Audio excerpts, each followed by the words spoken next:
নমস্কাৰ বন্ধুসকল, আপোনালোকক স্বাগতম জনাইছোঁ মোৰ ইউটিউব চেনেল ৰিজুমণি নাথলৈ। আজি এঠাইলৈ যাবলৈ ওলাইছোঁ। অৱশ্যে এক্সিডেণ্ট হোৱাৰ পৰা ঘৰটোত সোমাই বৰিঙো হৈ গৈছিলোঁ। আজি যাব ওলাইছোঁ, মানে বহুদিনৰ পৰা যাব লগা আছিলে এঠাইলৈ, কিন্তু যোৱাহে হোৱা নাছিল। আজি ভাবিলোঁ গৈয়ে আহোঁ। আমি যাম এতিয়া শনি মন্দিৰলৈ। শনি মন্দিৰত এখন শৰাই দিব লগা আছিলে। গম পোৱা মতে এইফালে আপোনাৰ গোপালপুৰত এটা শনি মন্দিৰ আছে, তালৈকে যাম। এয়া ডুমুনিচুকী বজাৰ পাই গ'লোঁ। এতিয়া ইয়াতে কিবা ফল মূল লওঁ আৰু এখন কটাৰী লওঁ, মানে লোহাৰ বস্তু কিবা দিব লাগে বোলে। লগতে ক'লা কাপোৰ দিলেও ভাল বুলি কয়, সেয়েহে আহোঁতে বেজেৰাত ক'লা কাপোৰ লৈয়ে আহিছিলোঁ।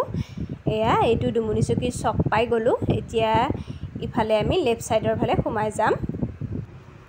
অলপ আহিব লাগে অৱশ্যে ভিতৰৰ ৰাস্তাটোৰে। এই ৰাস্তাটোৰে অৱশ্যে দুনি, ডিপিলা এইবিলাক ঠাইলৈ যাব পাৰি।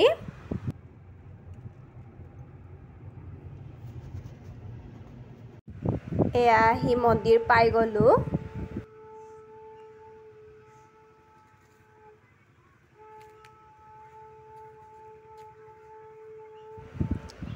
এয়া শৰাইবিলাক অৱশ্যে ভিতৰত দিবলৈ নিদিয়ে, মানে মেইন মণিকূটটোত ইয়াতে দিছে, কিন্তু মণিকূটটোত সেৱা কৰিবৰ কাৰণে ভিতৰলৈ যাব পাৰি আকৌ।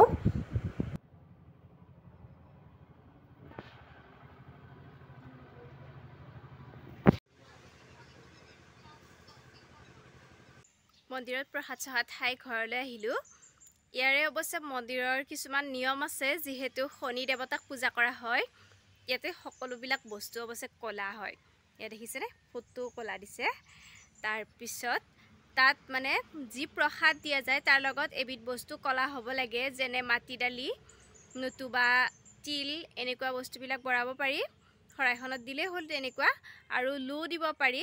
লোৰ অৱশ্যে কটাৰী চটাৰী তেনেকুৱা কিবা বস্তু দিলে হৈ যায়, নতুবা ক'লা কাপোৰ দিব লাগে। আৰু যেতিয়া আমি সেৱা কৰোঁ, আশীৰ্বাদ লওঁ, তেতিয়া অৱশ্যে আমি এনেই কেনেকৈ সেৱা কৰোঁ, আঁঠু কাঢ়ি লৈ। কিন্তু শনি মন্দিৰত হেনো আঁঠু কাঢ়িব নাপায়, বহি ল'ব লাগে, বহি লৈ সেৱা কৰিব লাগে। তাৰপিছত তাত যি প্ৰসাদ খোৱা হয় তাৰ একো বস্তু ঘৰলৈকে আনিব নালাগে, আৰু তাতেই প্ৰসাদ চসাদ খাই উঠি ভৰি হাত ধুইহে ঘৰৰ ভিতৰত সোমাব লাগে, নহ'লে হেনো শনি দেৱতা ঘৰলৈ লগতেই গুচি আহে। সেয়েহে এইখিনি নিয়ম কৰিব লাগে। আৰু এটা কথা মই ক'ব পাহৰিয়ে গৈছিলোঁ, আপোনালোকক মই শৰাইখনৰ ফটোখন দেখুৱাই দিছিলোঁৱে ভিডিঅ'ত, তথাপিও কৈ দিছোঁ, যি আমি চাকি গছ জ্বলাওঁ তাৰ সাধাৰণতে যিটো শলিতা দিওঁ, সেই শলিতাটো অৱশ্যে আমি বগা দিওঁ, কিন্তু শনি মন্দিৰত হেনো বগা শলিতা দিব নালাগে, ক'লা শলিতা দিব লাগে। সেয়েহে ক'লা শলিতাই দিছিলোঁ। সেয়া আপোনালোকক ভিডিঅ'ত মই দেখুৱাই দিছোঁ। বহুদিনৰ পৰা যাম বুলি যোৱা হোৱাই নাছিল শনি মন্দিৰলৈ। আজি গৈ আহিলোঁ। এইবাৰ আৰু শনি দেৱতাই লগ নাপালেই হ'ল, আৰু কি হয় নাজানো। যিহেতু ঘৰখনতো বহুত অপায় অমংগল হৈ আছিল, সেয়েহে আজি গৈ আহিলোঁ। এয়া যাতে আৰু অপায় অমংগলৰ শেষ হয়, সেয়াই কামনা কৰিছোঁ।